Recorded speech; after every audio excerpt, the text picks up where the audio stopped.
नमस्कार, दी ओलगो न्यूज़ में आपका स्वागत है। आज हम बात कर रहे हैं उमर खालिद और शर्जील इमाम पर चल रही दिसंबर सुप्रीम कोर्ट हियरिंग की, जो इस वक्त पूरे इंटरनेट और न्यूज़ मीडिया में सबसे ज़्यादा ट्रेंडिंग है। दोनों ही 2020 दिल्ली दंगा केस में 5 साल से ज़्यादा टाइम से जेल में हैं और अभी तक ट्रायल स्टार्ट भी नहीं हुआ। दिसंबर की सुनवाई में सुप्रीम कोर्ट ने साफ कहा है कि उमर खालिद और शर्जील इमाम अपने परमानेंट एड्रेस कोर्ट में दें। साथ ही सुप्रीम कोर्ट ने लॉयर से कहा कि आर्ग्यूमेंट सिर्फ 15 मिनट्स में पूरे करें ताकि केस और डिले ना हो।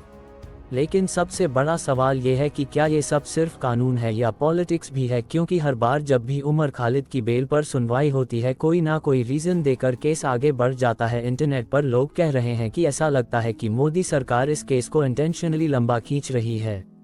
और ये चिंता सिर्फ उमर खालिद तक सीमित नहीं है। शर्जील इमाम भी सालों से जेल में हैं बिना ट्रायल के, सिर्फ इसलिए कि उन्होंने सरकार की पॉलिसीज़ के खिलाफ बोल दिया।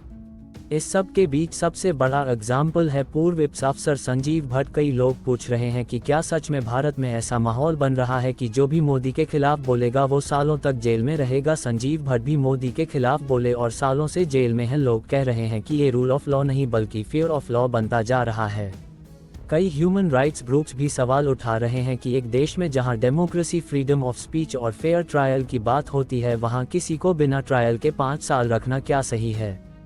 फिलहाल सुप्रीम कोर्ट में अगली सुनवाई दिसंबर में ही होनी है और पूरे देश की नज़र इस बात पर है कि क्या उमर खालिद को आखिरकार बेल मिलेगी या फिर ये मामला पॉलिटिक्स में और उलझ जाएगा। आपका कीमती समय देने के लिए धन्यवाद।